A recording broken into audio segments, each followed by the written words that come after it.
بسم اللہ الرحمن الرحیم۔ شروع کرتا ہوں اس رب کریم کے نام سے جو دلوں کے حال جانتا ہے۔ دیکھتی آنکھوں سنتے کانوں سب کو السلام علیکم ورحمۃ اللہ وبرکاتہ۔ میرا آج کا موضوع ہے چھوٹے بچے اور ان کی حفاظت، ان کی نگہداشت۔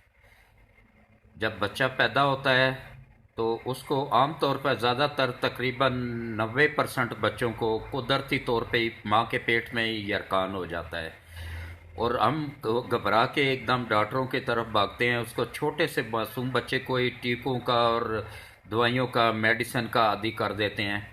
مت گھبرائیں، اس دا آسان طریقہ ہے نے صبح فجر دی نماز تو بعد جڑیاں ہلکیاں ہلکیاں شواواں ہونیاں نا، سورج ابھر رہا ہونا ہے، وہ صرف اس دے چہرے نو باقی لپیٹ کے رکھنا ہے، سردی تو بچانا ہے، اس دے چہرے نو صرف 5 منٹ شواواں لوا لو، بس سورج دیاں شواواں، تو پھر دیکھو اللہ کیسا کرم کرنا ہے۔ 3 دن صرف بالکل یرکان گارنٹیڈ ختم ہو جائے گا۔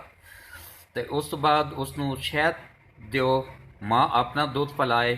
دیکھو میریاں بچیاں میریاں تیاں نے، یہ جڑیاں ماواں بچیاں نو دودھ نہیں پلانیاں نا، پیدا ہونے نال ہی کہ اسن دیا چھاتیاں ٹل جاسن، اسے دیا ماواں 11 پین پائی سا۔ میری امی نے 11 نو پلایا سی انہاں نو، تو کچھ بھی نہیں، انہاں دی چھاتی بھی ماشاءاللہ بالکل ٹھیک ٹھاک سی۔ یہ وہم ہے کہ چھاتیاں کمزور ہو جان گے، کچھ لٹک جان گے، کچھ نہیں ہونا ہے، نہیں لٹکن گیا انشاءاللہ۔ ماں دا حق ہونا ہے بچے ہوتے، کہ بچے دا حق ہونا ہے ماں ہوتے کہ اس نو دودھ پلائے۔ جو میری تیاں دودھ نہیں پلانیاں نے، میریاں بچیاں دودھ نہیں پلانیاں نے، وہ بچے نہ حق بھی مارنیاں نے، گناہگار بھی ہونیاں نے، تو اللہ دی طرفوں دیکھو دنیا وچ انہاں واسطے یہ سزا ہے کہ انہاں نو چیسٹ کینسر ہو جانا ہے۔ اج کل 90% خواتین نو چیسٹ کینسر ہے، کیوں کہ وہ دودھ نہیں پلانیاں نے اپنے بچیاں نو، پیدا ہون نال ہی ڈبے تے لگا دینیاں، تے اس دی سزا تے پھر مالک نے دینی ہی دینی ہے۔ اس نے دنیا وچ یہ سزا ہے، آخرت جو ملے گی اس دی اللہ معاف کرے، وہ بہت سخت ہوئے گی۔ دنیا وچ یہ سزا ہے کہ انہوں نے چیسٹ کینسر ہو جانا ہے، یہ دودھ جمع ہو کے اندر نا ایک گلٹی دی صورت بن جانا ہے نا، تو وہ پھر بعد وچ کینسر بن جانا ہے۔ تے بچے حق نہ ضائع کرو، بچے نو دودھ پلاؤ، پھر دیکھو انشاءاللہ خوبصورتی بھی بدے گی۔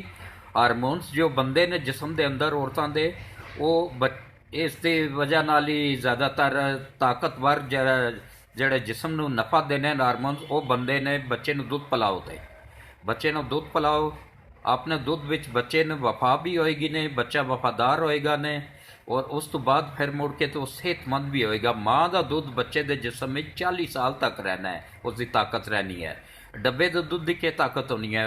عارضی طور سے پھلا دینا ہے، ہاں جی بچہ صحت مند ہو گیا ہے، کچھ نہیں، اندروں کھوکھلا ہو چکیا ہونا ہے، کوئی بیماریاں دا شکار ہو جائے گا بہت جلد۔